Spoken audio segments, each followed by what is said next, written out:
बहुत ही बेहतरीन क्वेश्चन है दोस्तों। तो आप लोग रिवीजन कीजिए। इतिहास का पहली क्लास से प्राचीन इतिहास से संबंधित क्वेश्चन नंबर फर्स्ट, सिंधु घाटी सभ्यता से संबंधित क्वेश्चन को यहाँ पे देखेंगे। क्वेश्चन नंबर फर्स्ट है, निम्नलिखित में से किस युग में तांबे का पहली बार उपयोग किया गया था? आपको बताना है दोस्तों। तो यहाँ पर इस क्वेश्चन का राइट आंसर हो जाएगा ताम्र पाषाण युग। इस क्वेश्चन का सही जवाब बनेगा दोस्तों। ताम्र पाषाण युग नवपाषाण युग के बाद शुरू होता है। यह लगभग 2000 ईसा पूर्व से 1500 ईसा पूर्व के आसपास कांस्य युग का ही एक भाग माना जाता है। इस काल में मनुष्य पत्थर के औजारों के साथ साथ तांबे के औजार भी उपयोग करने लग गया था। तो आप लोग ध्यान रखिएगा, ऑप्शन बी राइट जवाब बनेगा। क्वेश्चन नंबर सेकंड है, हड़प्पा के एक बंदरगाह का नाम लिखिए। तो राइट आंसर हो जाएगा ऑप्शन ए लोथल। लोथल हड़प्पा कालीन बंदरगाह स्थित है। यह भारत के गुजरात राज्य में भोगवा नदी के तट पर स्थित है दोस्तों, और इसकी खोज सन 1955 से 60 में रंगनाथ राव द्वारा की गई थी। लोथल को मिनी हड़प्पा के नाम से भी जाना जाता है। लोथल के पूर्वी भाग में 223 मीटर लंबा, 23 मीटर चौड़ा, 38 मीटर गहरा गोदीवाड़ा बंदरगाह के साक्ष्य मिले हैं। तो इस बात को भी ध्यान रखिएगा। अगला क्वेश्चन नंबर थर्ड है, हड़प्पा सभ्यता के दौरान डांसिंग गर्ल नर्तकी की कांस्य प्रतिमा बनाने के लिए तकनीकी का प्रयोग किया गया था। तो किस तकनीकी का प्रयोग किया गया था आपको बताना है। तो यहाँ पर इस क्वेश्चन का राइट आंसर हो जाएगा ऑप्शन डी मोम लोपी ढलाई कास्टिंग। ऑप्शन डी यहाँ पे राइट आंसर हो जाएगा। अगला क्वेश्चन नंबर 4 है, 6ठी-5वीं शताब्दी ईसा पूर्व में तुर्की के लोगों ने सिंधु के पूर्व में लोगों द्वारा इस्तेमाल की जाने वाली भाषा को कहा था? तो राइट आंसर बनेगा ऑप्शन बी हिंदवी। 5वीं-6ठी शताब्दी ईसा पूर्व में तुर्की लोगों ने सिंधु के पूर्व में लोगों द्वारा इस्तेमाल की जाने वाली भाषा को हिंदवी कहा था। तो आप लोग ध्यान रखिएगा। अगला क्वेश्चन नंबर 5 है यहाँ पर, हड़प्पा संस्कृति की मुहर और टेराकोटा कला पर निम्नलिखित में से किस जानवर को दर्शाया नहीं गया था? तो राइट आंसर बनेगा ऑप्शन बी गाय। इसका सही जवाब हो जाएगा। हड़प्पा संस्कृति की मुहर और टेराकोटा कला पर गाय को नहीं दर्शाया गया था दोस्तों। अगला क्वेश्चन नंबर 6 है, हड़प्पा काल का इनमें से कौन सा नगर 3 भागों में विभाजित था? तो राइट आंसर ऑप्शन डी हो जाएगा धौलावीरा। अगला क्वेश्चन नंबर 7 है, निम्नलिखित में से कौन सा सिंधु घाटी की सभ्यता से संबंधित स्थल नहीं है दोस्तों? तो राइट आंसर यहाँ पे बनेगा ऑप्शन डी लोथल। इसका सही जवाब हो जाएगा। माफ कीजिएगा, यहाँ पे राइट आंसर बनेगा ऑप्शन सी पाटलिपुत्र। इसका सही जवाब हो जाएगा दोस्तों। अगला क्वेश्चन नंबर 8 है। क्वेश्चन नंबर 8 है दोस्तों, मोहनजोदड़ो शब्द का अर्थ क्या है इनमें से? तो राइट आंसर हो जाएगा option B mount of the dead. अगला क्वेश्चन नंबर 9 है दोस्तों, सिंधु घाटी सभ्यता के बारे में इनमें से कौन सा कथन सत्य है आपको बताना है? तो राइट आंसर बनेगा ऑप्शन ए सिंधु लोग कपास का उत्पादन करने वाले पहले थे। तो आप लोग रिवीजन करते रहिए बहुत ही कम समय में। क्वेश्चन नंबर 10 है यहाँ पे, हड़प्पा सभ्यता के लिए के एक हिस्से लोथल की खुदाई की खोज किसने की थी? तो राइट आंसर यहाँ पे बनेगा ऑप्शन सी एस.आर. राव। इसका सही जवाब हो जाएगा। अगला क्वेश्चन नंबर 11 है दोस्तों, सिंधु सभ्यता में घोड़े की अस्थियों का अवशेष कहाँ मिला है? तो राइट आंसर हो जाएगा ऑप्शन डी सुरकोटदा। इसका सही जवाब बनेगा। क्वेश्चन नंबर अगला है वैदिक सभ्यता से संबंधित क्वेश्चन नंबर 12, उपनयन समारोह से क्या तात्पर्य है आपको बताना है दोस्तों। इस क्वेश्चन का सही जवाब क्या बनेगा? तो राइट जवाब बनेगा बच्चों को पवित्र जनेऊ धारण कराया जाता है। क्वेश्चन नंबर 13 है, सत्यमेव जयते महावाक्य कहाँ से उद्गृत है? तो राइट आंसर हो जाएगा ऑप्शन सी मुंडकोपनिषद से है। सत्यमेव जयते मुंडकोपनिषद से लिया गया है दोस्तों। इसी उपनिषद में यज्ञ की तुलना टूटी नाव से की गई है। मुंडकोपनिषद अथर्ववेद से संबंधित है। सत्यमेव जयते भारत का आदर्श वाक्य है। सत्यमेव जयते उत्तर प्रदेश के वाराणसी स्थित सारनाथ में 250 ईसा पूर्व मौर्य सम्राट अशोक द्वारा बनाए गए सिंह स्तंभ के शिखर पर अंकित है। इसका अर्थ है सत्य की सदैव विजय होती है। अगला क्वेश्चन नंबर 14 है दोस्तों, वेदों के गद्य प्रकरण क्या कहलाते हैं? तो वेदों के गद्य प्रकरण ब्राह्मण कहलाते हैं। ऑप्शन बी राइट जवाब बनेगा। अगला क्वेश्चन, क्वेश्चन नंबर 15 है, निम्नलिखित में से कौन सा ज्ञान के सिद्धांत पर बल देता है? तो राइट आंसर ऑप्शन डी हो जाएगा उपनिषद। उपनिषद हिंदू धर्म का महत्वपूर्ण श्रुति ग्रंथ है। ये वैदिक वांग्मय के अभिन्न भाग हैं। इसमें परमेश्वर, परमात्मा, ब्रह्मा और आत्मा के स्वभाव और संबंध का बहुत ही दार्शनिक और ज्ञानपूर्ण वर्णन किया गया है। दुनिया के कई दार्शनिक उपनिषद को सबसे अच्छा ज्ञानकोश मानते हैं। ये संस्कृत से जुड़े हैं। 17वीं सदी में दारा शिकोह ने उपनिषदों का फारसी अनुवाद सिरे अकबर नाम से किया था। दोस्तों आप लोग ध्यान रखिएगा। क्वेश्चन नंबर 16 है, ऋग्वेद में निम्नलिखित में से किस देवता की सर्वाधिक महत्ता का वर्णन है? तो राइट आंसर ऑप्शन बी हो जाएगा इंद्र। ऋग्वेद प्राचीन वेद है जिसमें 10 मंडल, 1028 सूक्त हैं, 10,580 ऋचाएं हैं। दोस्तों अगला क्वेश्चन, क्वेश्चन नंबर 17 है, प्राचीन वेद कौन सा है? तो राइट आंसर हो जाएगा ऋग्वेद आर्यों का सबसे प्राचीन ग्रंथ है। ऑप्शन ए सही जवाब बनेगा। अगला क्वेश्चन, क्वेश्चन नंबर 18 है, निम्नलिखित में से किस भारतीय पुरातन ग्रंथ में अपराध और अपराधी का जिक्र आता है? तो राइट आंसर ऑप्शन डी हो जाएगा उपयुक्त सभी। क्वेश्चन नंबर 19 है, शतपथ ब्राह्मण और तैत्तिरीय ब्राह्मण के ब्राह्मण मूल पाठ हैं। तो यहाँ पर राइट आंसर बनेगा ऑप्शन डी, यजुर्वेद के ब्राह्मण मूल पाठ हैं। तो ऑप्शन डी राइट आंसर बनेगा दोस्तों। अगला क्वेश्चन, क्वेश्चन नंबर 20 है, ऋग्वेद में निहित गायत्री मंत्र किस देवता को समर्पित है? तो राइट आंसर ऑप्शन डी हो जाएगा सावित्री। ऋग्वेद के तीसरे मंडल में निहित गायत्री मंत्र सावित्री देवता को समर्पित है और इस मंडल की रचना विश्वामित्र ने की थी। और ऋग्वेद में कुल 10 मंडल हैं। दोस्तों ऋग्वेद के 2 से 7 तक के मंडल सबसे पुराने माने जाते हैं। जब सूर्य चमकने लगता है तब उसे सविता कहा जाता है। यह आकाश का देवता है, इस बात को भी ध्यान रखिएगा। क्वेश्चन नंबर 21 है, सर्वाधिक प्राचीन पुराण कौन सा है? तो राइट आंसर बनेगा ऑप्शन ए मत्स्य पुराण। भारतीय ऐतिहासिक कथाओं का सबसे अच्छा क्रमबद्ध विवरण पुराणों में मिलता है और इनकी संख्या 18 है। पुराणों का शाब्दिक अर्थ है प्राचीन आख्यान एवं इसका संकलन महर्षि वेदव्यास ने किया है, जिनमें से 5 मत्स्य, वायु, विष्णु, ब्रह्मा, भागवत पुराण सबसे प्रमुख है। पुराणों में मत्स्य पुराण सबसे प्राचीन एवं प्रामाणिक है। पुराण संभवतः 3री या 4थी सदी में लिखे गए थे।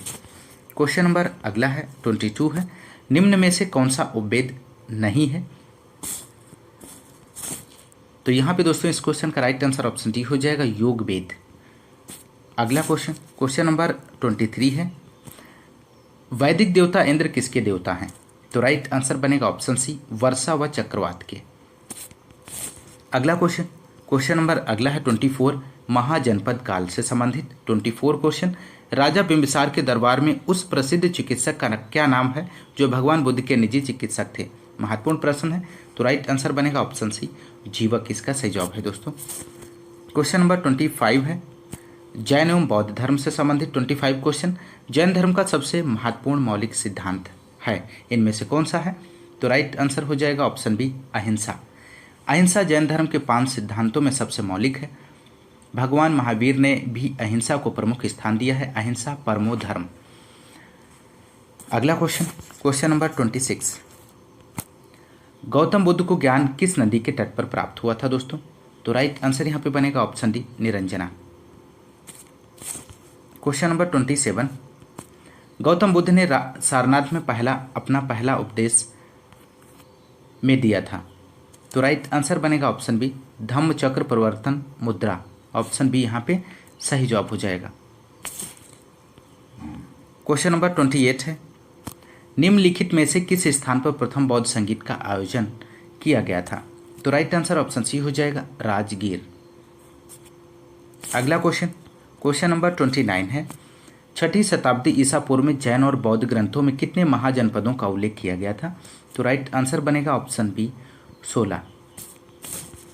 क्वेश्चन नंबर 30 है दोस्तों, भगवान बुद्ध की 200 फीट ऊंची कांस्य प्रतिमा स्थापित करने का निर्णय लिया गया है। तो राइट आंसर हो जाएगा कुशीनगर में। ऑप्शन ए सही जवाब है।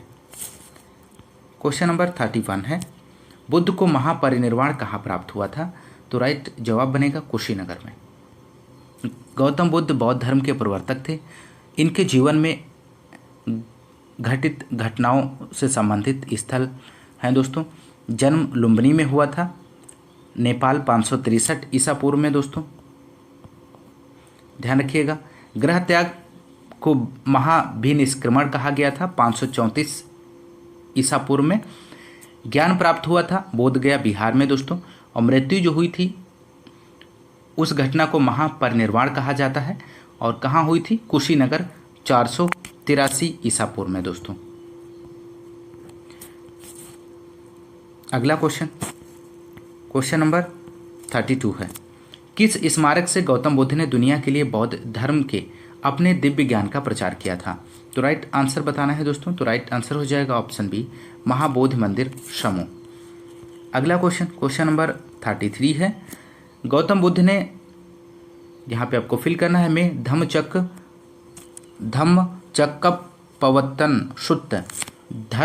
प्रवर्तन सूत्र का उपदेश दिया?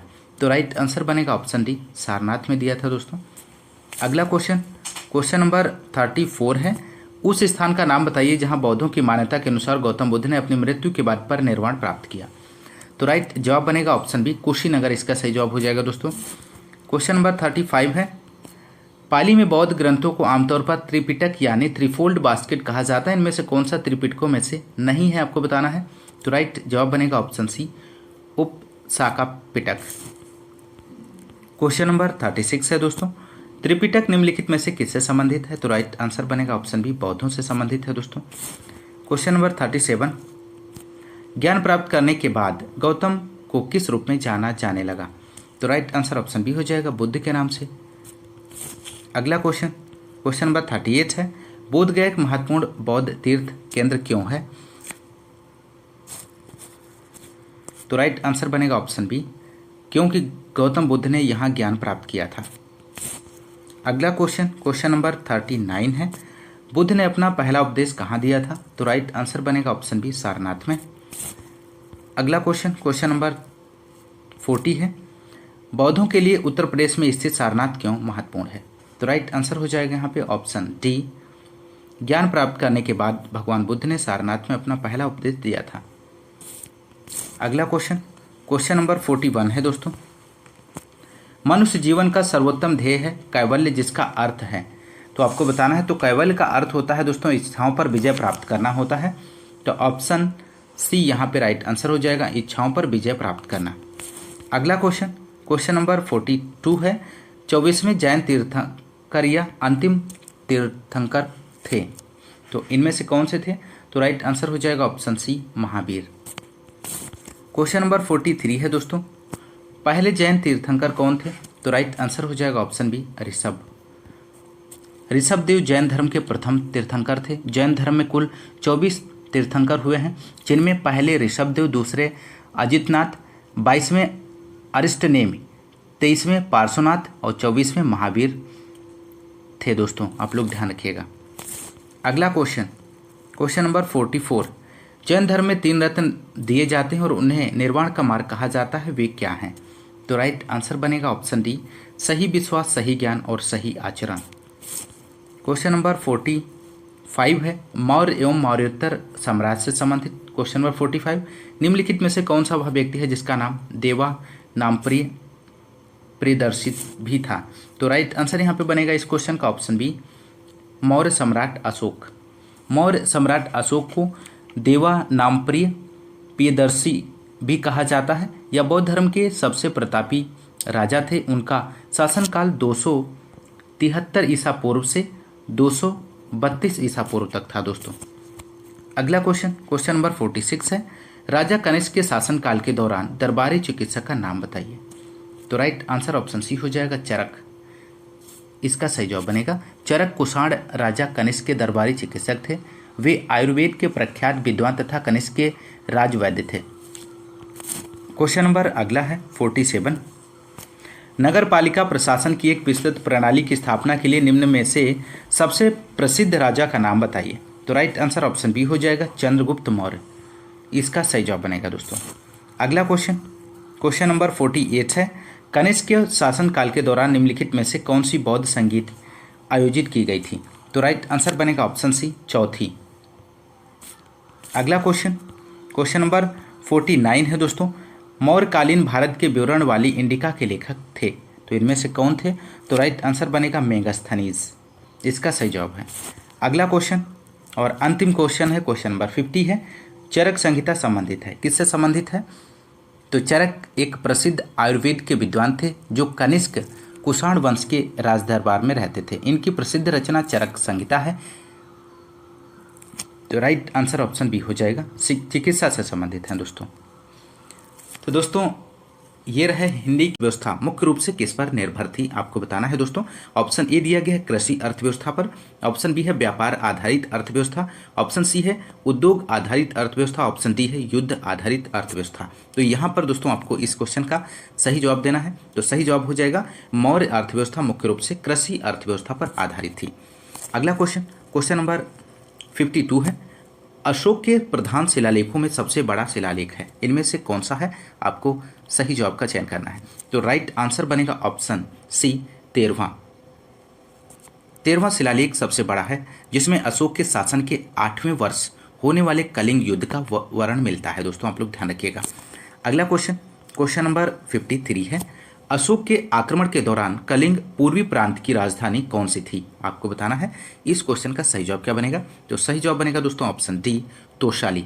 अशोक के आक्रमण के दौरान कलिंग पूर्वी प्रांत की राजधानी तोशाली थी। अशोक ने अपने राज्याभिषेक के 8 वर्ष बाद अर्थात 9वें वर्ष 261 ईसा पूर्व में, ध्यान रखिएगा 261 ईसा पूर्व में कलिंग की विजय की। इसका उल्लेख उसके 13वें शिलालेख में मिलता है। इसी युद्ध के बाद अशोक ने धम्म विजय की नीति अपनाई। ध्यान रखिएगा, महत्वपूर्ण प्रश्न है। बढ़ते हैं अगले क्वेश्चन की ओर। क्वेश्चन नंबर 54 है, देवनाम प्रिय नाम किसे दिया गया था? मोस्ट इंपोर्टेंट प्रश्न है दोस्तों। तो राइट आंसर हो जाएगा यहाँ पर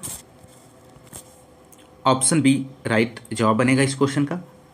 अशोक को उसके अभिलेखों में सामान्यतः देवनाम प्रिय संबोधित किया गया है दोस्तों, आप लोग ध्यान रखिएगा। अगला क्वेश्चन, क्वेश्चन नंबर 55 है, निम्नलिखित किनके बीच तक्षशिला स्थित था? तो यहाँ पर दोस्तों आपको राइट आंसर का चयन करना। तो राइट आंसर हो जाएगा सिंधु और झेलम, इसका सही जवाब बनेगा।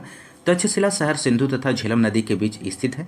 तक्षशिला पाकिस्तान के रावलपिंडी जिले में स्थित है। तक्षशिला प्राचीन काल में गांधार राज्य की राजधानी थी। रामायण के अनुसार भरत ने अपने पुत्र तक्ष के नाम पर इसका नाम तक्षशिला रखा। तक्षशिला प्राचीन काल में शिक्षा के लिए विश्वविख्यात रहा था। यहीं पर तक्षशिला विश्वविद्यालय स्थित है दोस्तों, आप लोग ध्यान रखिएगा, महत्वपूर्ण जानकारी है। अगला क्वेश्चन, क्वेश्चन नंबर 56, सम्राट अशोक का कौन सा शिलालेख कलिंग पर उनके विजय का उल्लेख करता है? तो राइट आंसर बनेगा यहाँ पे ऑप्शन डी, 13वें। सम्राट अशोक द्वारा बनवाए गए कुल 14 शिलालेख प्राप्त हुए, जिनमें से 13वां अभिलेख सबसे बड़ा माना जाता है। 13वें अभिलेख से सम्राट अशोक द्वारा कलिंग पर उनके विजय का उल्लेख करता है दोस्तों। अगला क्वेश्चन, क्वेश्चन नंबर 57 है, अशोक का सिंह चतुर्मुख स्तंभ शीर्ष में एक स्तंभ पर था। तो राइट जवाब बनेगा ऑप्शन डी, सारनाथ, इसका सही जवाब बनेगा दोस्तों। अशोक का सिंह चतुर्मुख स्तंभ शीर्ष सारनाथ से लिया गया है। इस स्तंभ में 4 सिंह पीठ से पीठ सटाए बैठे हैं। इसे ही भारत सरकार ने राष्ट्रीय चिन्ह के रूप में स्वीकार किया है दोस्तों, आप लोग ध्यान रखिएगा। अगला क्वेश्चन, क्वेश्चन नंबर 58 है, चंद्रगुप्त मौर्य के इस प्रसिद्ध राजनीतिक सलाहकार को निम्नलिखित सभी नामों से जाना जाता था इसके अलावा? तो आपको बताना है। इस क्वेश्चन का सही जवाब बनेगा ऑप्शन डी, समुद्रगुप्त। समुद्रगुप्त के अलावा चाणक्य, विष्णुगुप्त, कौटिल्य के नाम से जाना जाता था दोस्तों। तो यहाँ पर सही जवाब बनेगा ऑप्शन डी। अगला क्वेश्चन, क्वेश्चन नंबर 59 है, अशोक के कौन से शिलालेख में ब्राह्मी लिपि का प्रयोग नहीं किया जाता है? नहीं किया गया है दोस्तों, आपको बताना है। तो राइट आंसर ऑप्शन बी हो जाएगा, Shahbazgarhi, option B right answer हो जाएगा। शहबाजगढ़ी एक गांव व ऐतिहासिक स्थल है जो पाकिस्तान के मर्दान जिले में स्थित है। यह स्थल सम्राट अशोक द्वारा स्थापित शिलालेख के लिए प्रसिद्ध है। इस शिलालेख में खरोष्टी लिपि का प्रयोग किया गया है दोस्तों। अगला क्वेश्चन, क्वेश्चन नंबर 60 है दोस्तों। यहाँ पर निम्नलिखित में से मौर्य कला का सर्वोत्तम प्रतिमान कौन सा है? दिए गए ऑप्शंस में से राइट आंसर का चयन करना है। तो राइट आंसर यहाँ पे बनेगा ऑप्शन ए, स्तंभ, इसका सही जवाब है। मौर्य काल का सर्वोत्तम प्रतिमान स्तंभ है दोस्तों। मौर्य कला का विकास भारत में मौर्य साम्राज्य के युग में हुआ। सारनाथ और कुशीनगर जैसे धार्मिक स्थानों के रूप में स्वयं सम्राट अशोक ने इनकी संरचना की है। अगला क्वेश्चन, क्वेश्चन नंबर 61 है, निम्नलिखित में से कौन सा अशोक के साम्राज्याधीन नहीं था? तो राइट जवाब बनेगा दोस्तों ऑप्शन डी, कामरूप। इसका सही जवाब बनेगा दोस्तों कर्नाटक के मास्की अभिलेख तथा दतिया जिला के गुर्जरा अभिलेख से यह ज्ञात होता है कि अशोक का साम्राज्य कर्नाटक तथा गुर्जरा तक विस्तृत था। अशोक का कश्मीर पर भी अधिकार था। कल्हड़ की राजतरंगिणी के अनुसार उसने यहाँ पर श्रीनगर को बसाया। गुर्जर शासक का उज्जैन क्षेत्र भी अशोक के अधीन रहा। कामरूप असम का पुराना नाम है। यह अशोक के साम्राज्याधीन नहीं था दोस्तों। तो ऑप्शन डी यहाँ पे राइट आंसर बनेगा। अगला क्वेश्चन, क्वेश्चन नंबर 62 है, बृहद सांची स्तूप किस काल से संबंधित है? आपको सही जवाब का चयन करना है। तो राइट आंसर हो जाएगा ऑप्शन डी, मौर्य काल। बृहद सांची स्तूप का निर्माण सम्राट अशोक ने करवाया था। इसका निर्माण 3री शताब्दी ईसा पूर्व में हुआ था। सांची मध्य प्रदेश की राजधानी भोपाल के निकट रायसेन जिले में स्थित है दोस्तों, ध्यान रखिएगा, महत्वपूर्ण प्रश्न है। अगला क्वेश्चन, क्वेश्चन नंबर 63 है, योग दर्शन के प्रवर्तक कौन थे? तो राइट जवाब बनेगा दोस्तों ऑप्शन सी, महर्षि पतंजलि। योग दर्शन के प्रवर्तक महर्षि पतंजलि थे। इनका जन्म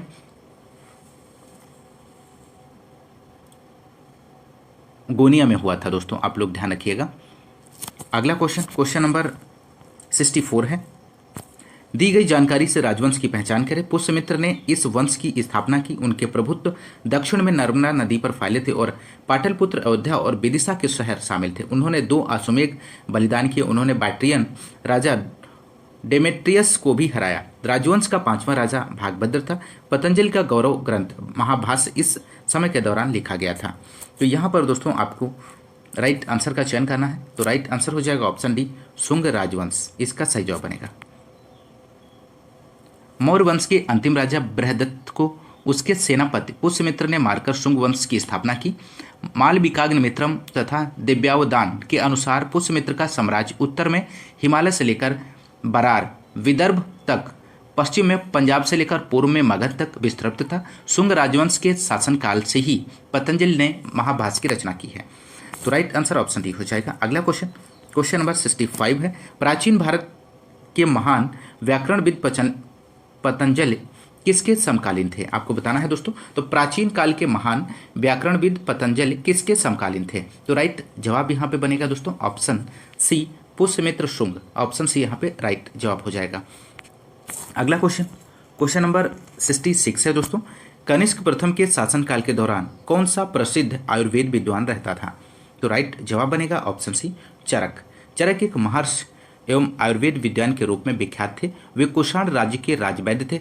इन्हें आयुर्वेद के पितामह के रूप में जाना जाता है। इनके द्वारा रचित चरक संहिता एक प्रसिद्ध आयुर्वेद ग्रंथ है। ये कुषाण साम्राज्य के संस्थापक कनिष्क प्रथम के दरबार में रहते थे। अगला क्वेश्चन, क्वेश्चन नंबर 67 है, कुषाण मूलतः कहाँ के निवासी थे? तो यहाँ पर इस क्वेश्चन का सही जवाब बनेगा, कुषाण मूलतः चीन के तुर्किस्तान के निवासी थे। ऑप्शन बी सही जवाब बनेगा। अगला क्वेश्चन, क्वेश्चन नंबर अगला है 6, गुप्त एवं गुप्तोत्तर साम्राज्य से संबंधित 68 क्वेश्चन नंबर, निम्नलिखित में से किस शासक के दरबार में बहुत से विद्वानों को नवरत्न के रूप में अलंकृत किया गया था? तो यहाँ पर इस क्वेश्चन का राइट जवाब बनेगा दोस्तों ऑप्शन ए, चंद्रगुप्त द्वितीय। चंद्रगुप्त द्वितीय के दरबार में बहुत से विद्वानों को नवरत्न के रूप में अलंकृत किया गया था। नवरत्नों में सम्मिलित विद्वान धन्वंतरी, छपड़क, अमर सिंह, शंकु। चंद्रगुप्त द्वितीय ने विक्रमादित्य की उपाधि धारण की थी। तो आप लोग ध्यान रखिएगा, यहाँ पे इस क्वेश्चन का राइट जवाब बनेगा ऑप्शन ए। अगला क्वेश्चन, क्वेश्चन नंबर 69 है, हर्षवर्धन के शासनकाल के दौरान निम्नलिखित में से कौन सी नई राजधानी थी जो थानेश्वर से स्थानांतरित हुई थी? तो यहाँ पर दोस्तों राइट जवाब बनेगा ऑप्शन डी, कन्नौज। हर्षवर्धन प्राचीन उत्तर भारत का एक सम्राट था जिसने 606, ध्यान रखिएगा, 606 ईस्वी से लेकर 647 ईस्वी तक शासन किया। यह पुष्य भूत वंश का था। इन्होंने अपने शासनकाल में अपनी राजधानी थानेश्वर से कन्नौज स्थानांतरित किया था दोस्तों। अगला क्वेश्चन, क्वेश्चन नंबर 70 है, निम्नलिखित में से किस शासक के दरबारी कवि हरिसेन थे? तो राइट जवाब बनेगा ऑप्शन बी, समुद्रगुप्त। हरिसेन समुद्रगुप्त का दरबारी कवि था दोस्तों। अगला क्वेश्चन, क्वेश्चन नंबर 71 है, भारतीय इतिहास में धन्वंतरी कौन थे? तो राइट जवाब बनेगा चंद्रगुप्त विक्रमादित्य की सभा को सुशोभित करने वाले प्रसिद्ध चिकित्सक, ऑप्शन बी राइट जवाब बनेगा। अगला क्वेश्चन, क्वेश्चन नंबर 72 है, विक्रम संवत प्रारंभ हुआ था, तो कब प्रारंभ हुआ था दोस्तों? तो यहाँ पे राइट जवाब हो जाएगा ऑप्शन ए 57 ईसा पूर्व। विक्रम संवत 57 ईसा पूर्व विक्रमादित्य के समय, शक संवत 78 ईसा पूर्व दोस्तों कनिष्क के समय में, आप लोग ध्यान रखिएगा। अगला क्वेश्चन, क्वेश्चन नंबर 73 है, खगोलविद वराह मिहिर और कवि कालिदास किसके दरबार का हिस्सा थे? तो राइट आंसर बनेगा ऑप्शन है विक्रमादित्य, इसका सही जवाब बनेगा दोस्तों। नेक्स्ट क्वेश्चन, क्वेश्चन नंबर 74 है, हर्षवर्धन ने 5 इंडीज को अपने नियंत्रण में लिया, इनमें से कौन सा 5 इंडीज था? तो दिए गए ऑप्शंस में से आपको राइट आंसर का चयन करना है। तो राइट आंसर हो जाएगा पंजाब, कन्नौज, बंगाल, बिहार और Orissa. Next question, question number 75, वह स्थल जहां हर्षवर्धन ने बौद्ध महासम्मेलन का आयोजन किया था, तो आपको यहां पर इस क्वेश्चन का राइट आंसर देना है। तो राइट आंसर ऑप्शन बी हो जाएगा प्रयाग। अगला क्वेश्चन, क्वेश्चन नंबर 76 है, कन्नौज से पूर्व हर्षवर्धन कहाँ का शासक था? तो राइट जवाब बनेगा दोस्तों ऑप्शन डी थानेश्वर। हर्षवर्धन अंतिम हिंदू सम्राट था जिसने कश्मीर को छोड़कर समस्त उत्तरी भारत पर राज किया। हर्षवर्धन 606 ईस्वी में थानेश्वर के सिंहासन पर बैठा, बाद में कन्नौज को अपनी राजधानी बनाया। अगला क्वेश्चन, क्वेश्चन नंबर 77, गुप्त काल की प्रसिद्ध महिला शासक कौन थी? तो राइट जवाब बनेगा option B Prabhavati Gupta. Next question, question number अगला है, राजपूत राजवंश से 78 क्वेश्चन नंबर, 12वीं शताब्दी के आरंभ में दिल्ली पर किसका शासन था? तो राइट जवाब बनेगा दोस्तों यहाँ पर इस क्वेश्चन का ऑप्शन ए तोमर वंश। 12वीं शताब्दी के आरंभ में दिल्ली पर तोमर वंश का शासन था। अगला क्वेश्चन, क्वेश्चन नंबर 79 है, जयचंद के विश्वासघात के कारण पृथ्वीराज चौहान की पराजय हुई, कालांतर में जयचंद कहाँ और कब मारा गया? तो राइट जवाब बनेगा ऑप्शन बी चंद्रावर 1194, इसका सही जवाब बनेगा दोस्तों। अगला क्वेश्चन, क्वेश्चन नंबर 80 है, निम्न में से कौन से वंश ने भारत के दक्षिण भाग पर शासन नहीं किया है?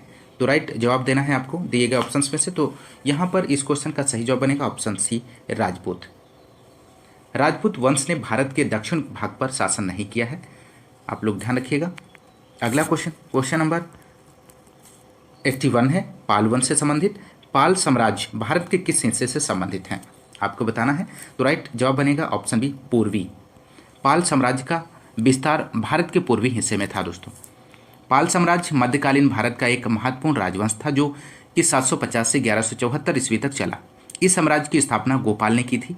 इस वंश की राजधानी मुंगेर थी, इस बात को भी ध्यान रखिएगा। पाल वंश का सबसे महान शासक धर्मपाल था जिसने विक्रमशिला विश्वविद्यालय की स्थापना की थी। अगला क्वेश्चन, क्वेश्चन नंबर 82 है, पाल वंश का पहला शासक कौन था?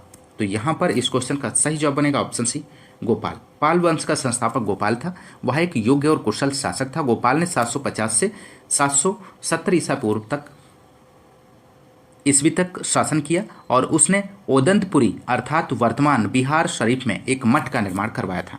तो ऑप्शन सी राइट जवाब बनेगा। अगला क्वेश्चन, दक्षिण भारतीय राजवंश चोल चालुक्य पल्लव संगम से संबंधित 83 क्वेश्चन नंबर है यहाँ पे। निम्नलिखित में से कौन सा शिव मंदिर चोल शासकों के संरक्षण में नहीं बनाया गया था?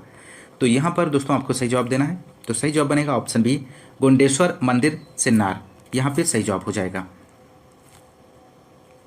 नटराज मंदिर चिदम्बरम, पलाई वन्नाथर मंदिर तंजावुर और बृहदेश्वर मंदिर गंगैकोंड चोलपुरम को चोल शासकों के संरक्षण में बनवाया गया था, जबकि गोंडेश्वर मंदिर का निर्माण 12वीं शताब्दी में यादव वंशी राजकुमार राजगोविंद ने करवाया था।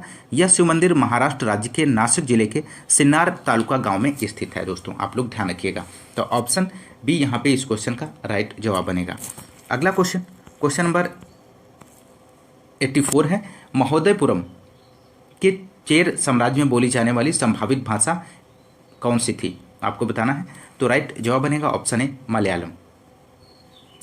अगला क्वेश्चन, क्वेश्चन नंबर 85 है, सिंचाई के लिए 16 मील लंबी चोल झील का निर्माण इनमें से किस चोल शासक ने करवाया था? तो राइट जवाब बनेगा ऑप्शन बी राजेंद्र प्रथम। इसका सही जवाब बनेगा दोस्तों। सिंचाई के लिए 16 मील लंबी चोल मंडलम झील का निर्माण राजेंद्र प्रथम ने किया था। इनकी अन्य उपलब्धियां लंका के अभियान को पूर्ण कर राजा महेंद्र को बंदी बनाना, पांड्य व केरल राज्यों से प्रतिनिधि मंडल भेजना और गंगैकोंड पंडित की उपाधि धारण करना था दोस्तों। अगला क्वेश्चन नंबर 86, कौन सा साहित्य संगम साहित्य के रूप में प्रसिद्ध है? तो राइट जवाब बनेगा ऑप्शन ए तमिल साहित्य, इसका सही जवाब है। तमिल भाषा में लिखे गए प्राचीन साहित्य को संगम साहित्य कहा जाता है। सर्वप्रथम इन परिषदों का आयोजन पांड्य राजाओं के राज्य के संरक्षण में किया गया था। अगला क्वेश्चन नंबर 87 है, चोल अभिलेखों के अनुसार जैन सभाओं को दान में दिए जाने वाले भूमि को क्या कहा जाता था? महत्वपूर्ण प्रश्न है दोस्तों। तो यहाँ पर इस क्वेश्चन का राइट जवाब बनेगा ऑप्शन सी पल्ली छांदम, ऑप्शन सी राइट जवाब बनेगा दोस्तों। अगला क्वेश्चन नंबर अगला है, प्राचीन कालीन साहित्य एवं साहित्यकार से संबंधित क्वेश्चन नंबर 88, प्रसिद्ध संस्कृत ग्रंथ लीलावती किस विषय पर लिखा गया है? तो यहाँ पे दोस्तों इस क्वेश्चन का राइट आंसर बनेगा ऑप्शन सी गणित, इसका सही जवाब हो जाएगा। प्रसिद्ध संस्कृत ग्रंथ लीलावती का विषय गणित और खगोल शास्त्र है। यह एक प्राचीन ग्रंथ है जो भारतीय गणितज्ञ भास्कर द्वितीय द्वारा लिखा गया है। आप लोग ध्यान रखिएगा।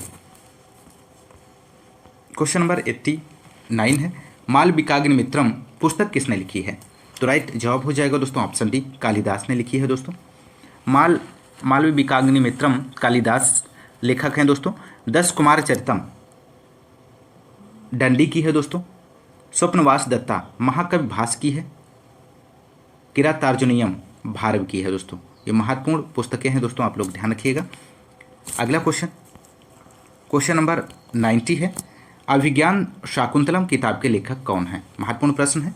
तो राइट जवाब बनेगा दोस्तों यहाँ पर ऑप्शन सी कालिदास, इसका सही जवाब बनेगा। अष्टाध्यायी किसने लिखा है दोस्तों? पाणिनि ने लिखा है। रामायण वाल्मीकि का है। महाभारत वेद व्यास का है और महाभाष्य पतंजलि का है और अभिज्ञान शाकुंतलम कालिदास। रघुवंशम कालिदास लेखक है इसके। पंचतंत्र विष्णु शर्मा है। कामसूत्र के वत्सायन है और सूर्य सिद्धांत के आर्यभट्ट हैं। बुद्धचरित अश्वघोष और पृथ्वीराज रासो चंद्रबरदाई हैं और गीत गोविंद जयदेव हैं। तो आप लोग ध्यान रखिएगा। अगला क्वेश्चन नंबर 91 है, कादम्बरी के लेखक कौन है? तो यहाँ पर दोस्तों आपको बताना है कादम्बरी के लेखक कौन है। तो राइट जवाब बनेगा ऑप्शन डी बाणभट्ट।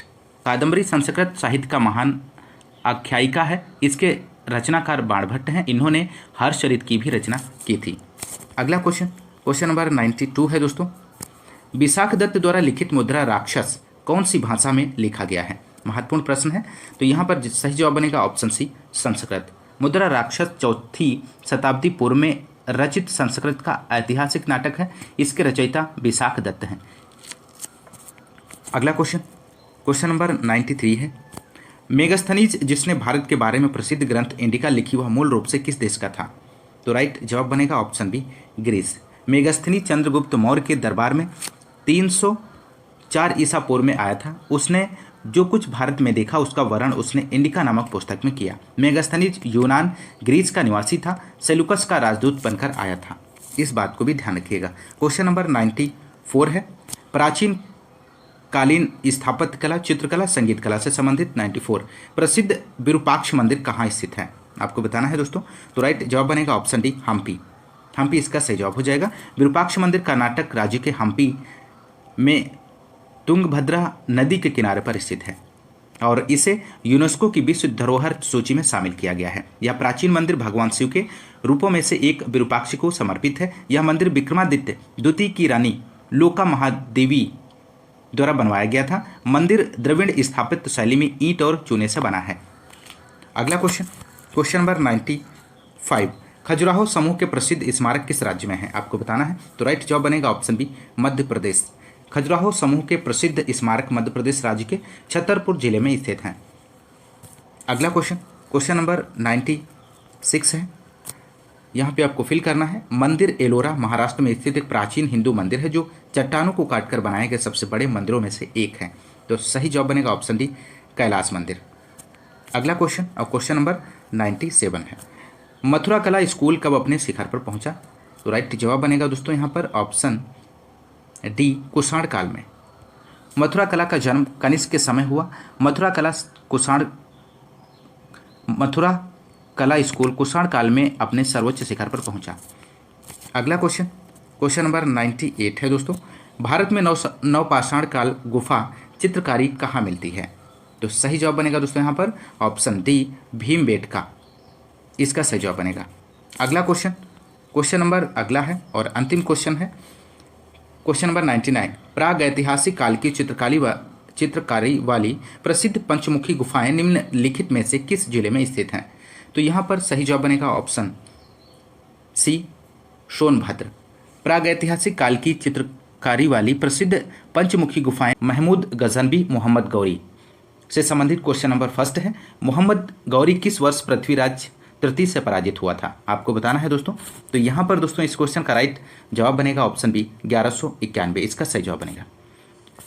पृथ्वीराज चौहान तृतीय ने 1191 ईस्वी में तराइन के प्रथम युद्ध में मुस्लिम शासक शिहाबुद्दीन मोहम्मद गौरी को पराजित किया। तराइन के दूसरे युद्ध 1192, तराइन का दूसरा युद्ध 1192 में हुआ था दोस्तों, इस बात को भी आप लोग ध्यान रखिएगा। वह मोहम्मद गौरी से पराजित हुआ और भारत में तुर्की राज्य की स्थापना हुई। तो ऑप्शन बी सही जवाब बनेगा। अगला क्वेश्चन, क्वेश्चन नंबर सेकेंड है यहाँ पे दोस्तों। पहली बार भारत पर आक्रमण करने वाला मुस्लिम कौन था? आपको बताना है। तो यहाँ पर इस क्वेश्चन का राइट जवाब बनेगा ऑप्शन सी मोहम्मद बिन कासिम। मोस्ट इंपॉर्टेंट प्रश्न है। भारत में प्रथम मुस्लिम आक्रमणकारी मोहम्मद बिन कासिम था। 711 ईस्वी में ओबैदुल्लाह और बुदैल ने के नेतृत्व में सिंध के क्षेत्र पर अरबों का पहला असफल आक्रमण हुआ। अरबों ने 1722 ईस्वी में 17 वर्षीय मोहम्मद बिन कासिम के नेतृत्व में दाहिर को परास्त कर सिंध पर विजय पाई। भारत पर अरब आक्रमण के साक्ष्य चचनामा और मीर मोहम्मद मासूम की पुस्तक तारीख़ सिंध या मासूमे सिंध से प्राप्त होती है। तो ये आपको अतिरिक्त जानकारी मिल जाती है, आप लोग ध्यान रखिएगा। अगला क्वेश्चन, क्वेश्चन नंबर थर्ड है। नालंदा प्राचीन शिक्षण एवं मठ का एक केंद्र कब नष्ट हो गया? तो यहाँ पर दोस्तों आपको इस क्वेश्चन का सही जवाब देना है। तो राइट जवाब बनेगा ऑप्शन सी 1200 ईस्वी में। नालंदा विश्वविद्यालय बिहार मगध में स्थित महत्वपूर्ण बौद्ध शिक्षा का केंद्र था। नालंदा प्राचीन शिक्षण और मठ का एक केंद्र 1200 ईस्वी में नष्ट हुआ। इसको 1197 ईस्वी में ऐबक के एक सेनापति बख्तियार खिलजी ने नष्ट कर दिया था। तो आप लोग इस बात को भी ध्यान रखिएगा। अगला क्वेश्चन, क्वेश्चन नंबर 4 है दोस्तों। दिल्ली सल्तनत गुलाम वंश, खिलजी वंश, तुगलक वंश, सैयद एवं लोदी वंश से संबंधित क्वेश्चन नंबर यहाँ पे देखेंगे।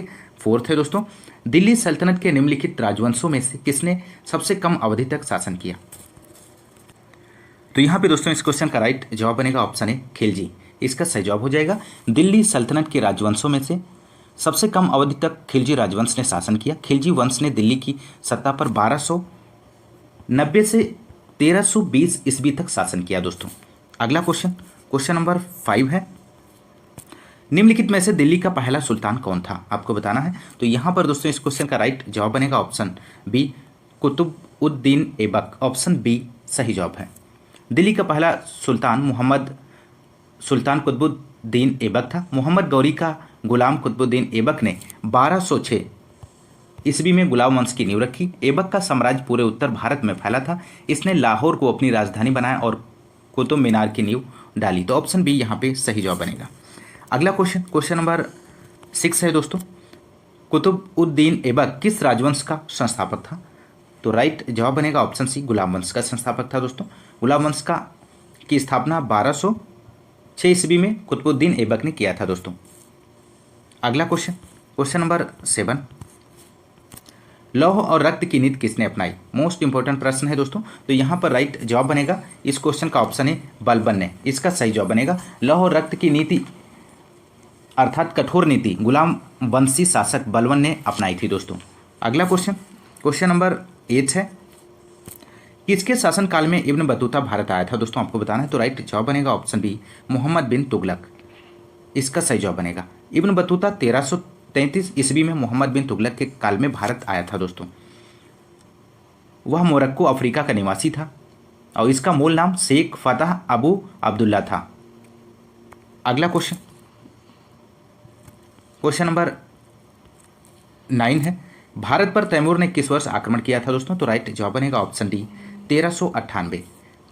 तुगलक वंश के अंतिम शासक नसीरुद्दीन महमूद 1394 से 1400 12 ईस्वी के शासनकाल में 1398 ईस्वी में समरकंद के शासक तैमूर ने भारत पर आक्रमण किया था। इस बात को भी आप लोग ध्यान रखिएगा। अगला क्वेश्चन, क्वेश्चन नंबर 10 है दोस्तों, किस शासक ने भारत में तुगलक वंश की नींव रखी थी? तो राइट जवाब बनेगा ऑप्शन बी, गयासुद्दीन तुगलक, इसका सही जवाब बनेगा। नेक्स्ट क्वेश्चन, क्वेश्चन नंबर 11 है दोस्तों, दिल्ली में अलाउद्दीन खिलजी के शासनकाल की अवधि क्या थी? तो राइट जवाब हो जाएगा ऑप्शन ए, 1296 से 1316 ईस्वी तक। आप लोग ध्यान रखिएगा।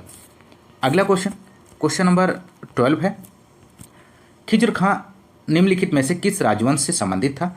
तो सही जवाब बनेगा यहाँ पे दोस्तों ऑप्शन सी, सैयद वंश से। नेक्स्ट क्वेश्चन, क्वेश्चन नंबर 13 है, भारत में सिकंदर लोदी का शासनकाल कब से कब तक था दोस्तों? तो यहाँ पर राइट जवाब बनेगा ऑप्शन सी, 1489 से 1517 ईस्वी तक। ऑप्शन सी सही जवाब है दोस्तों।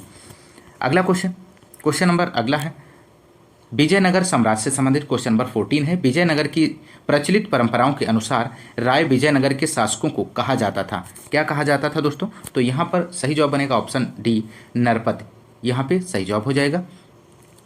अगला क्वेश्चन, क्वेश्चन नंबर 15, तुलु राजवंश की स्थापना किसने की? तो राइट जवाब हो जाएगा यहाँ पे ऑप्शन डी, वीर नरसिंह ने। अगला क्वेश्चन, क्वेश्चन नंबर 16 है, किस प्राचीन साम्राज्य में महिलाएं कुश्ती में भाग लेती थीं? तो इस क्वेश्चन का यहाँ पे सही जवाब देना है। सही जवाब हो जाएगा ऑप्शन बी, विजयनगर साम्राज्य। नेक्स्ट क्वेश्चन, क्वेश्चन नंबर 17 है दोस्तों, विजयनगर राज्य किस नदी के किनारे स्थित था? आपको बताना है। तो राइट जवाब बनेगा ऑप्शन सी, तुंगभद्रा, इसका सही जवाब बनेगा दोस्तों। विजयनगर राज्य तुंगभद्रा नदी के उत्तरी तट पर स्थित है। इसकी स्थापना वर्ष 1336 ईस्वी में हरिहर एवं बुक्का नामक दो भाइयों ने की थी। अगला क्वेश्चन, क्वेश्चन नंबर 18 है, विजयनगर साम्राज्य के संस्थापक कौन थे? तो राइट जवाब बताना है दोस्तों। तो सही जवाब यहाँ पे बनेगा, विजयनगर साम्राज्य की स्थापना हरिहर और बुक्का नामक दो भाइयों ने 1336 ईस्वी में की थी। तो यहाँ पर जो ऑप्शंस दिए गए हैं, कोई भी ऑप्शन सटीक आंसर नहीं है दोस्तों, तो आप लोग ध्यान रखिएगा, हरिहर एवं बुक्का इसका सही जवाब बनेगा। अगला क्वेश्चन, क्वेश्चन नंबर अगला है, सिख धर्म भक्ति आंदोलन से संबंधित क्वेश्चन नंबर 19, मध्ययुगीन भारत में भक्ति आंदोलन के प्रमुख अगुवाकारों में से एक कौन था? तो राइट आंसर बनेगा option A, Shankaracharya. Next question, question number 20 है दोस्तों, यहाँ पर गुरु ग्रंथ साहिब के संकलन को प्रमाणित किया गया है। तो राइट जवाब बनेगा ऑप्शन सी, गुरु गोविंद सिंह ने। अगला क्वेश्चन, क्वेश्चन नंबर 21 है, किस सिख गुरु की जयंती गुरु पर्व त्योहार के रूप में मनाई जाती है? तो यहाँ पे दोस्तों इस क्वेश्चन का राइट आंसर ऑप्शन टी है, गुरु नानक देव, इसका सही जवाब बनेगा। अगला क्वेश्चन, क्वेश्चन नंबर 22 है, वर्ष यहाँ पे आपको फिल करना है, में गुरु गोविंद सिंह ने वैसाखी दिवस को आनंदपुर साहिब में सिखों की सामान्य बैठक बुलाई थी तथा खालसा की नींव रखी थी। तो राइट जवाब यहाँ पे बताना है। तो राइट जवाब यहाँ पे बनेगा दोस्तों, गुरु गोविंद सिंह सिख धर्म के 10वें तथा अंतिम गुरु थे। इन्होंने 1699 ईस्वी में खालसा पंथ की स्थापना की, जो सैनिक संतों का विशिष्ट समूह था। तो यहाँ पर दोस्तों दिए गए ऑप्शंस में से कोई भी ऑप्शन सटीक नहीं है, आप लोग ध्यान रखिएगा। तो 1699 यहाँ पे सही जवाब बनेगा। अगला क्वेश्चन, क्वेश्चन नंबर 23 है, 10वें या आखिरी सिख गुरु कौन था? आपको बताना है दिए गए ऑप्शंस में से। तो सही जवाब हो जाएगा ऑप्शन डी, गुरु गोविंद सिंह।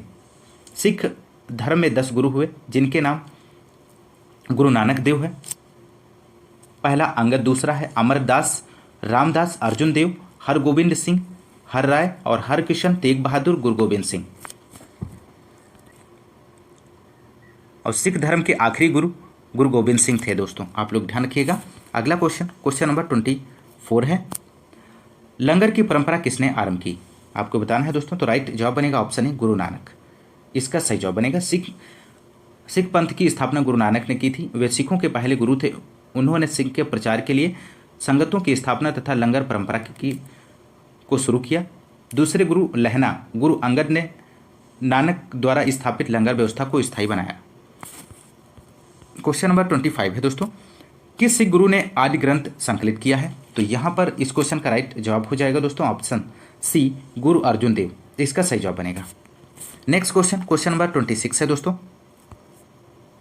किस मुगल शासक के आदेश पर सिखों के 5वें गुरु अर्जुन देव जी को मार दिया गया था? तो यहाँ पर इस क्वेश्चन का राइट जवाब हो जाएगा ऑप्शन डी, जहांगीर इसका सही जवाब बनेगा दोस्तों। अगला क्वेश्चन, क्वेश्चन नंबर 27 है, भक्ति आंदोलन को उत्तर भारत में लाने का श्रेय इनमें से किसको जाता है? तो राइट जवाब ऑप्शन सी हो जाएगा, रामानंद। भक्ति आंदोलन का प्रारंभ 800 ईस्वी से 1700 ईस्वी के बीच दक्षिण भारत में अलवारों एवं नयनारों से हुआ। भक्ति आंदोलन के नेता रामानंद इसे उत्तर भारत लाए। उन्होंने लोगों को यह सिखाया कि भगवान राम के प्रति प्रेम और समर्पण रखने तथा इनके नाम के उच्चारण से मुक्ति पाई जा सकती है। तो ऑप्शन सी यहाँ पे सही जवाब बनेगा। अगला क्वेश्चन, क्वेश्चन नंबर 28 है, इनमें से कौन सा विकल्प सही ढंग से मेल नहीं खाता है, आपको बताना है। तो सही जवाब बनेगा ऑप्शन बी, 1506 गुरु नानक का जन्म। ऑप्शन बी यहाँ पे राइट जवाब बनेगा। गुरु नानक देव का जन्म 1469 ईस्वी में पाकिस्तान के पंजाब प्रांत के गांव तलवंडी, वर्तमान में ननकाना साहब में हुआ था। तो ऑप्शन बी सही नहीं है दोस्तों, तो ऑप्शन बी राइट आंसर हो जाएगा। अगला क्वेश्चन, क्वेश्चन नंबर 29 है, बीजक पुस्तक के लेखक कौन है? तो यहां पर राइट जवाब बनेगा ऑप्शन सी, कबीरदास। कबीरदास इसका सही जवाब बनेगा। सूरदास, सूरसागर, सूरसारावली, साहित्य लहरी इनकी रचना है। विद्यापति की अगर हम बात करें तो कीर्तिलता, कीर्ति पताका, पुरुष परीक्षा इनकी रचना है। और रविदास। अगला क्वेश्चन, क्वेश्चन नंबर अगला है मुगल काल से संबंधित क्वेश्चन नंबर 30 है, संगमरमर पर पित्रा या रंगीन पत्थर की जड़ाई का काम किसके समय में बहुत लोकप्रिय हुआ? दोस्तों आपको बताना है, यहाँ पर महत्वपूर्ण प्रश्न है। तो राइट आंसर बनेगा ऑप्शन बी, शाहजहां। शाहजहां के समय में बहुत लोकप्रिय हुआ था। ऑप्शन बी सही जवाब बनेगा। अगला क्वेश्चन, क्वेश्चन नंबर 31 है, जजिया फिर से लगाने वाले मुगल शासक का नाम लिखिए। तो राइट जवाब बनेगा ऑप्शन बी, औरंगजेब इसका सही जवाब हो जाएगा।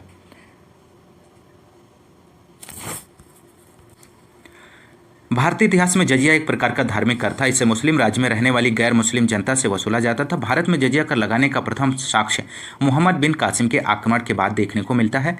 सर्वप्रथम उसने ही भारत के सिंध प्रांत के देवल में जजिया कर लगाया था। जजिया कर को समाप्त करने वाला पहला मुगल शासक अकबर था। दोस्तों आप लोग ध्यान रखिएगा, औरंगजेब ने फिर से जजिया कर को लागू किया था। तो ऑप्शन बी यहाँ पे राइट आंसर बनेगा, औरंगजेब। बढ़ते हैं अगले क्वेश्चन की ओर। क्वेश्चन नंबर 32 है, जब ईस्ट इंडिया कंपनी की स्थापना हुई तब भारत पर निम्नलिखित में से किसका शासन था? तो राइट जवाब बनेगा यहाँ पे ऑप्शन सी, मुगल सम्राट। ईस्ट इंडिया कंपनी की स्थापना 1600 ईस्वी में हुई थी। दोस्तों इस समय मुगल बादशाह अकबर का 1556 से 1605 का शासन था। 31 दिसंबर 1600 को व्यापारियों के एक समूह जिसने खुद को ईस्ट इंडिया कंपनी में शामिल किया था, को ईस्ट इंडिया के साथ व्यापार पर एकाधिकार दिए गए थे। दोस्तों तो यहाँ पर राइट आंसर ऑप्शन सी हो जाएगा, मुगल सम्राट। अगला क्वेश्चन, क्वेश्चन नंबर 33 है, अकबर की सफल भू राजस्व प्रणाली का श्रेय उनके निम्नलिखित में से किस श्रेष्ठ दरबारी को दिया जाता है? तो राइट जवाब ऑप्शन सी हो जाएगा, राजा टोडरमल इसका सही जवाब बनेगा। अगला क्वेश्चन, क्वेश्चन नंबर 34 है, निम्नलिखित में से किस लड़ाई में मुख्य विरोधियों को सही ढंग से नहीं बताया गया है? तो आपको इस क्वेश्चन का सही आंसर का चयन करना है। तो सही आंसर हो जाएगा ऑप्शन बी, पानीपत की दूसरी लड़ाई, टीपू सुल्तान और मराठा। ऑप्शन बी यहाँ पे सही जवाब बनेगा। पानीपत की पहली लड़ाई 21 अप्रैल 1526 ईस्वी को बाबर और इब्राहिम लोदी के बीच हुई थी दोस्तों, और इस युद्ध में बाबर की विजय हुई, इब्राहिम लोदी मारा गया एवं नए मुगल साम्राज्य की नींव पड़ी। पानीपत की दूसरी लड़ाई की यदि हम बात करें तो 5 नवंबर 1556 यहाँ पे ईस्वी में हुई थी दोस्तों, अकबर और हेमू के बीच, और इस युद्ध में अकबर की विजय हुई और हेमू की पराजय। इसी प्रकार हल्दी घाटी की युद्ध की यदि हम बात करें तो 18 जून, नोट कीजिएगा महत्वपूर्ण जानकारी है, 18 जून 1576 आप लोग ध्यान रखिएगा, ईस्वी को महाराणा प्रताप और अकबर के बीच हुआ और जिसमें अकबर विजयी हुआ। तो यहाँ पर राइट आंसर जो है ऑप्शन बी हो जाएगा, आप लोग ध्यान रखिएगा। अगला क्वेश्चन, क्वेश्चन नंबर 35 है, पानीपत की पहली लड़ाई किस वर्ष में लड़ी गई थी? तो यहाँ पर दोस्तों इस क्वेश्चन का राइट जवाब हो जाएगा ऑप्शन बी, 1526 में। पानीपत की पहली लड़ाई मुगल वंश के संस्थापक बाबर और लोदी वंश के शासक इब्राहिम लोदी के मध्य 21 अप्रैल 1526 ईस्वी में हुई थी। इब्राहिम लोदी इस लड़ाई में पराजित हुआ और मारा गया। बाबर ने मुगल वंश की नींव भारत में रखी थी। अगला क्वेश्चन, क्वेश्चन नंबर 36 है, 1556 ईस्वी में पानीपत का द्वितीय युद्ध किनके मध्य लड़ा गया था? तो राइट जवाब बनेगा ऑप्शन सी, अकबर और हेमू के बीच। पानीपत का प्रथम युद्ध 21 अप्रैल 1526 ईस्वी बाबर एवं इब्राहिम लोदी के मध्य हुआ था। और पानीपत का द्वितीय युद्ध 5 नवंबर 1556 ईस्वी अकबर एवं हेमू के मध्य। और पानीपत का तृतीय युद्ध की यदि हम बात करें तो 14 जनवरी 1761 ईस्वी में मराठों और अहमद शाह अब्दाली के मध्य हुआ था। अगला क्वेश्चन नंबर 37 है दोस्तों, शेरशाह सूरी का वास्तविक नाम क्या है? आपको बताना है। दोस्तों यदि आपको क्लास पसंद आ रही तो क्लास को ज़्यादा से ज़्यादा लाइक और शेयर करना मत भूलिएगा दोस्तों। आप लोग ज़्यादा से ज़्यादा लाइक और शेयर करते रहिए दोस्तों। तो यहाँ पर दोस्तों आपको इस क्वेश्चन का राइट आंसर बताना है। तो राइट आंसर बनेगा ऑप्शन सी, फरीद इसका सही जवाब हो जाएगा। शेरशाह सूरी का वास्तविक नाम फरीद था दोस्तों। अगला क्वेश्चन नंबर 38 है, निम्न में से किस शासक की मृत्यु उसके पुस्तकालय की सीढ़ियों से गिरकर हुई थी? तो सही जवाब बनेगा ऑप्शन डी, हुमायूं।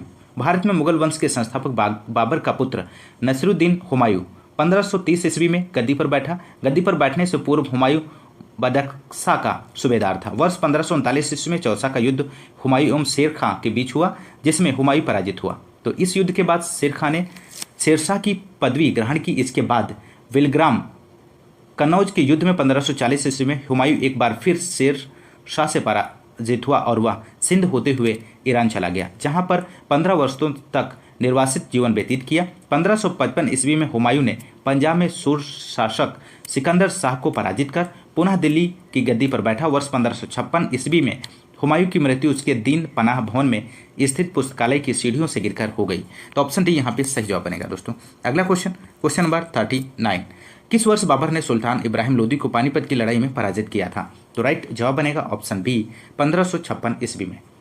अगला क्वेश्चन नंबर 40 है दोस्तों। यहाँ पर निम्नलिखित में से किस मुगल सम्राट द्वारा आगरा किले का निर्माण किया गया था? तो सही जवाब बनेगा ऑप्शन बी, अकबर। अगला क्वेश्चन नंबर 41 है दोस्तों, मुगल शासक के दौरान एक कोतवाल की सही भूमिका क्या थी? तो राइट जवाब बनेगा ऑप्शन डी, कानून और व्यवस्था बनाए रखना। मुगल शासक के दौरान कोतवाल की भूमिका सूबे की राजधानी तथा बड़े बड़े नगरों में कानून एवं व्यवस्था की देखभाल करना था। इसे नगर प्रधान भी कहा जाता था। तो ऑप्शन डी सही जवाब बनेगा। अगला क्वेश्चन नंबर 42 है, बिहार राज्य के सासाराम शहर में निम्नलिखित किस प्राचीन सम्राट का मकबरा स्थित है? तो राइट जवाब बनेगा ऑप्शन सी, शेरशाह सूरी, इसका सही जवाब हो जाएगा। अगला क्वेश्चन नंबर 43 है, मुगल वंश के पहले सम्राट बाबर ने अपनी देसी भाषा चगताई तुर्की में अपनी आत्मकथा लिखी। इस पुस्तक का नाम क्या है? तो राइट जवाब हो जाएगा ऑप्शन बी, बाबरनामा, इसका सही जवाब बनेगा। अगला क्वेश्चन नंबर 44 है दोस्तों, भारत में जहांगीर का शासनकाल क्या था? तो राइट आंसर ऑप्शन ए हो जाएगा 1605 ईस्वी से 1627 ईस्वी तक। नेक्स्ट क्वेश्चन नंबर 45 है, वह कौन सा स्थान है जहां अंतिम मुगल सम्राट बहादुर शाह जफर की मृत्यु हुई थी? तो राइट आंसर हो जाएगा ऑप्शन ए, रंगून, इसका सही जवाब बनेगा। अगला क्वेश्चन नंबर 46 है, पहला कठपुतली मुगल सम्राट कौन था? महत्वपूर्ण प्रश्न है दोस्तों। तो राइट आंसर हो जाएगा option A, Jahandar Shah, option A सही जवाब है। अगला क्वेश्चन नंबर 47, विश्व प्रसिद्ध मोर सिंहासन का निर्माण और उसकी लाल किले में स्थापना निम्न में से किस मुगल शासक ने की थी? तो राइट जवाब हो जाएगा ऑप्शन ए, शाहजहां, इसका सही जवाब बनेगा। विश्व प्रसिद्ध मयूर सिंहासन का निर्माण शाहजहां ने करवाया था दोस्तों। पहले यह आगरा के किले में था, बाद में इसे दिल्ली के लाल किले में स्थापित किया गया था, जिसे यहां से लूटकर नादिर शाह अपने देश ईरान ले गया था। शाहजहां के शासनकाल को मुगल स्थापत्य कला का स्वर्ण काल कहा जाता है। महत्वपूर्ण प्रश्न है दोस्तों, यहाँ पे आप लोग ध्यान रखिएगा। शाहजहां के द्वारा बनाई गई प्रमुख इमारतों में दिल्ली का लाल किला है, दीवाने आम है, दीवाने खास दिल्ली की जामा मस्जिद, आगरा की मोती मस्जिद व ताजमहल है दोस्तों, ध्यान रखिएगा। अगला क्वेश्चन नंबर 48, अकबर के दरबार में प्रसिद्ध कवि थे, तो इनमें से आपको बताना है। तो राइट जवाब बनेगा ऑप्शन सी, रहीम खान, अकबर के दरबार के प्रसिद्ध कवि थे। अगला क्वेश्चन नंबर 49 है दोस्तों, अकबर के नवरत्न के बारे में इनमें से कौन सा सही ढंग से मेल नहीं खाता है, आपको बताना है। तो राइट जवाब बनेगा ऑप्शन बी, राजा मानसिंह वह अकबर के वित्त मंत्री थे, ऑप्शन बी सही जवाब बनेगा। अगला क्वेश्चन नंबर 50 है, औरंगजेब किसका पुत्र था, आपको बताना है। तो राइट जवाब बनेगा ऑप्शन डी, शाहजहां का। औरंगजेब का जन्म 1618 ईस्वी में उज्जैन के निकट दुहद नामक स्थान पर मुमताज़ के गर्भ से हुआ था। इसके पिता का नाम शाहजहां था और इसने 1658 से 1707 ईस्वी तक मुगल साम्राज्य पर शासन किया और इसके शासनकाल में मुगल साम्राज्य अपने विस्तार के चरमोत्कर्ष पर था। तो इस बात को भी ध्यान रखिएगा। अगला क्वेश्चन नंबर 51 है, पानीपत का द्वितीय युद्ध किनके बीच लड़ा गया था? तो राइट आंसर यहाँ पे देना है। तो राइट आंसर हो जाएगा ऑप्शन बी, अकबर और हेमू के बीच।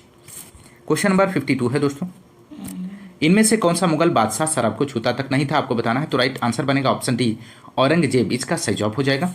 अगला क्वेश्चन नंबर 53 है दोस्तों, किस मुगल बादशाह ने इलाहाबाद को अपनी राजधानी बनाया? तो राइट आंसर हो जाएगा ऑप्शन बी, शाह आलम। इसका सही जवाब हो जाएगा। शाह आलम द्वितीय के बाद अली गौहर शाह आलम द्वितीय की उपाधि धारण कर मुगल शासक की गद्दी पर बैठा।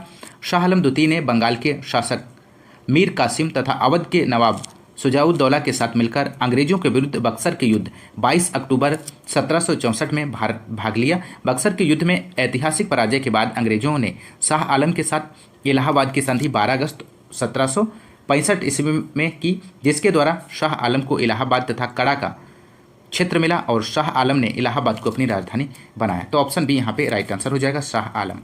अगला क्वेश्चन नंबर 54 है, प्रारंभ में अकबर का संरक्षक कौन था? आपको बताना है। तो यहाँ पर दोस्तों इस क्वेश्चन का राइट आंसर हो जाएगा ऑप्शन डी, बैरम खां। इसका सही जवाब हो जाएगा। अगला क्वेश्चन नंबर 55 है, हुमायूं की दुर्घटना से आकस्मिक मृत्यु के उपरांत उनके बेटे अकबर को कहाँ मुगल सिंहासन पर बैठाया गया? तो राइट आंसर हो जाएगा ऑप्शन सी, कालानौर। इसका सही जवाब बनेगा दोस्तों। अगला क्वेश्चन नंबर 56, निम्नलिखित किन सम्राटों के शासनकाल में भारत का पहला मुद्रा रुपया मुद्रित हुआ? तो राइट आंसर हो जाएगा ऑप्शन सी, शेरशाह सूरी। शेरशाह सूरी के शासनकाल में भारत की मुद्रा रुपया प्रथम बार जारी किया गया था, जो आज के रुपए का अग्रदूत है। शेरशाह ने चांदी के रुपया नामक सिक्का जारी किया और इसका वजन 180 ग्रेन था तथा ग्रैंड ट्रंक रोड का निर्माण भी शेरशाह सूरी के शासनकाल में किया गया था।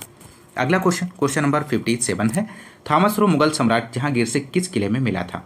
मोस्ट इंपोर्टेंट प्रश्न है। तो राइट जवाब हो जाएगा ऑप्शन डी, अजमेर।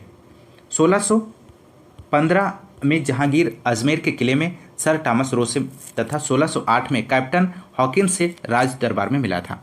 अगला क्वेश्चन नंबर 58 है, इनमें से किसने भूमि मापांकन की व्यवस्था प्रारंभ की? तो राइट आंसर हो जाएगा ऑप्शन बी, शेरशाह। शेरशाह सूर वंश का संस्थापक था तथा इसने सबसे पहले भूमि मापांकन के लिए सिकंदरी गज का प्रयोग किया, जो 32 अंक का होता था तथा सन की डंडी का भी प्रयोग किया था। तो आप लोग ध्यान रखिएगा। अगला क्वेश्चन नंबर 59 है, इनमें से किसने अकबर की धार्मिक नीति की आलोचना की है? तो राइट आंसर हो जाएगा ऑप्शन सी, बदायूनी। अकबर की धार्मिक नीति की आलोचना अब्दुल कादिर बदायूनी ने की है। अकबरनामा की रचना अबुल फजल ने की। वह दीन इलाही धर्म का मुख्य पुरोहित था। बदायूनी ने मुक्त खब उत तवारीख की रचना की है। अगला क्वेश्चन नंबर 60 है, इनमें से कौन सा मुगल सम्राट अनपढ़ था? आपको बताना है। तो राइट आंसर ऑप्शन ए हो जाएगा, अकबर। इसका सही जवाब बनेगा। मुगल सम्राट अकबर अनपढ़ था दोस्तों, ऑप्शन ए राइट आंसर हो जाएगा। अगला क्वेश्चन नंबर 61 है, मुगल काल में पुलिस बल के मुखिया को क्या कहा जाता था? तो राइट आंसर हो जाएगा ऑप्शन डी, कोतवाल। मुगल काल में पुलिस बल के मुखिया को कोतवाल कहा जाता था। अगला क्वेश्चन नंबर 62 है दोस्तों, निम्नलिखित में से किस मुगल शासक के अंततोगत्वा मेवाड़ के शासक महाराणा प्रताप सिंह के पुत्र राणा अमर सिंह से एक समझौता किया? तो राइट जवाब बनेगा ऑप्शन सी, जहांगीर ने। नेक्स्ट क्वेश्चन नंबर 63 है, जलालुद्दीन मोहम्मद किस नाम से प्रसिद्ध हैं? तो राइट जवाब ऑप्शन बी हो जाएगा, अकबर के नाम से प्रसिद्ध हैं। जलालुद्दीन मोहम्मद मुगल सम्राट अकबर का नाम है। आप लोग ध्यान रखिएगा। अगला क्वेश्चन नंबर 64 है, मध्यकालीन से स्थापत्य एवं चित्रकला से संबंधित 64 क्वेश्चन, दिल्ली का प्रसिद्ध जामा मस्जिद किसके द्वारा बनाई गई थी? तो यहाँ पर दोस्तों आपको सही विकल्प का चयन करना है। तो सही विकल्प यहाँ पे ऑप्शन ए हो जाएगा, शाहजहां। दिल्ली के प्रसिद्ध जामा मस्जिद का निर्माण सन 1556 में शाहजहां द्वारा करवाया गया था दोस्तों। अगला क्वेश्चन नंबर 65 है, अकबर द्वारा बनवाया गया प्रसिद्ध ऐतिहासिक स्मारक बुलंद दरवाजा उत्तर प्रदेश के किस जिले में स्थित है? मोस्ट इंपोर्टेंट प्रश्न है दोस्तों। तो राइट आंसर बनेगा ऑप्शन सी, आगरा। अकबर द्वारा बनवाया गया प्रसिद्ध ऐतिहासिक स्मारक बुलंद दरवाजा उत्तर प्रदेश के आगरा जिले के फतेहपुर सीकरी में स्थित है दोस्तों। और इस प्रसिद्ध स्मारक का निर्माण 1602 ईस्वी में अकबर ने अपनी गुजरात विजय की स्मृति में करवाया था। यह हिंदू और फारसी स्थापत्य कला का अद्भुत उदाहरण होने के साथ साथ दुनिया का सबसे बड़ा प्रवेश द्वार भी है। तो इस बात को भी आप लोग ध्यान रखिएगा। अगला क्वेश्चन नंबर 66 है, ताजमहल के सुलेखक कैलीग्राफर, यहाँ पे आपको फिल करना है, ने 1648 ईस्वी में इसकी रचना की और पूरा किया। तो राइट आंसर ऑप्शन सी हो जाएगा, अमानत खान सिराजी। अगला क्वेश्चन नंबर 67 है दोस्तों। यहाँ पर दिल्ली का प्रसिद्ध लौह स्तंभ जो सदियों से बिना जंग लगे खड़ा है, वह निम्नलिखित में से किस ऐतिहासिक परिसर में स्थित है? तो राइट जवाब हो जाएगा ऑप्शन सी, कुतुब मीनार परिसर। भारत की राजधानी दिल्ली में स्थित लौह स्तंभ कुतुब मीनार के परिसर में 1600 वर्षों से बिना जंग लगे खुले आसमान के नीचे खड़ा है। इसकी ऊंचाई 7.21 मीटर है। इसका निर्माण चंद्रगुप्त विक्रमादित्य ने किया था। अगला क्वेश्चन नंबर 68 है, अलाउद्दीन खिलजी द्वारा बनाया गया प्रसिद्ध अलाई दरवाज़ा कहाँ पर स्थित है? तो राइट जवाब होगा ऑप्शन बी, नई दिल्ली, इसका सही जवाब हो जाएगा। अगला क्वेश्चन नंबर 69 है, प्रसिद्ध चित्रकार मीर सैयद अली चित्रकारी हेतु किस मुगल शासक के सहयोगी थे? तो राइट जवाब हो जाएगा ऑप्शन डी, हुमायूं, इसका सही जवाब बनेगा। मीर सैयद अली फारस का एक प्रसिद्ध चित्रकार था। जब हुमायूं निर्वासन का जीवन व्यतीत कर रहा था तब उसकी मुलाकात वहाँ के दो प्रसिद्ध चित्रकार मीर सैयद अली ख्वाजा अब्दुस मसद से हुई। हुमायूं इन दोनों से प्रभावित होकर इनको अपना सहयोगी बना लिया था। तो आप लोग ध्यान रखिएगा। क्वेश्चन नंबर अगला है 70 है, बुलंद दरवाज़ा किसके द्वारा बनवाया गया था? तो राइट जवाब बनेगा यहाँ पे ऑप्शन बी, अकबर, इसका सही जवाब हो जाएगा। बुलंद दरवाजे का निर्माण 1602 ईस्वी में अकबर ने करवाया था दोस्तों। अगला क्वेश्चन नंबर 71 है, 5 महल किसमें स्थित है? तो राइट जवाब हो जाएगा ऑप्शन सी, फतेहपुर सीकरी। पंचमहल फतेहपुर सीकरी में स्थित है दोस्तों। यह एक 5 मंजिला इमारत है जो बौद्ध विहार शैली में बनाया गया है। अगला क्वेश्चन नंबर 72, निम्नलिखित में से कौन सा युग्म सही नहीं है? दिए गए ऑप्शंस में से आपको बताना है। तो राइट जवाब हो जाएगा हुमायूं का मकबरा इलाहाबाद, ऑप्शन डी यहाँ पे राइट जवाब हो जाएगा। हुमायूं का मकबरा दिल्ली में अवस्थित है दोस्तों, ना कि इलाहाबाद में, ऑप्शन डी सही जवाब है। अगला क्वेश्चन नंबर 73 है, दिल्ली में कुतुब मीनार दुनिया का सबसे ऊंचा ईंट का बना मीनार है। इनमें से कौन से राजा ने इसके निर्माण में योगदान नहीं दिया है? तो राइट जवाब आपको देना है दोस्तों यहाँ पर। तो यहाँ पर राइट आंसर हो जाएगा ऑप्शन सी, अलाउद्दीन खिलजी, इसका सही जवाब हो जाएगा दोस्तों। अगला क्वेश्चन नंबर 74 है, मध्यकालीन साहित्य एवं संगीत से संबंधित। क्वेश्चन नंबर 74, अमीर खुसरो जिन्हें कव्वाली का पिता एवं भारत का तोता भी कहा जाता है, किसके दरबार में दरबारी कवि थे? तो आपको बताना है दोस्तों यहाँ पर। इस क्वेश्चन का राइट आंसर हो जाएगा option D, Alauddin Khilji. Next question number 75 है दोस्तों, निम्नलिखित में से कौन दिल्ली सल्तनत के इतिहास का लेखक नहीं था? तो राइट जवाब बनेगा यहाँ पे दोस्तों ऑप्शन ए, अब्बास खां सरवानी। अगला क्वेश्चन नंबर 76 है, आईने अकबरी किसने लिखा? तो राइट जवाब हो जाएगा अबुल फजल ने आईने अकबरी लिखा है दोस्तों। अगला क्वेश्चन नंबर 77 है, गोस्वामी तुलसीदास द्वारा लिखे गए रामचरितमानस का सबसे लंबा कांड कौन सा है? इनमें से आपको बताना है। तो राइट जवाब हो जाएगा बालकांड, इसका सही जवाब बनेगा दोस्तों। अगला क्वेश्चन नंबर 78 है दोस्तों। यहाँ पर निम्न में से कौन सा सुमेलित नहीं है? दिए गए ऑप्शंस में से आपको सही विकल्प का चयन करना है। तो राइट आंसर यहाँ पे बनेगा option C, Humayunnama Humayun, option C सही सुमेलित है। बाबरनामा बाबर ने लिखा है दोस्तों। शाहजहांनामा मोहम्मद ताहिर ने लिखा है। और तुजुके जहांगीर ने लिखा है दोस्तों। और हुमायूंनामा गुलबदन बेगम का है दोस्तों, ऑप्शन सी में जो दिया गया है हुमायूंनामा गुलबदन बेगम, ध्यान रखिएगा। अगला क्वेश्चन नंबर 79 है, हुमायूंनामा के लेखक कौन थे? तो राइट आंसर हो जाएगा दोस्तों ऑप्शन बी, गुलबदन बेगम हुमायूंनामा के लेखक हैं। अगला क्वेश्चन नंबर 80 है क्वेश्चन, अकबरनामा के प्रसिद्ध लेखक कौन थे? तो राइट जवाब हो जाएगा ऑप्शन बी, अबुल फजल।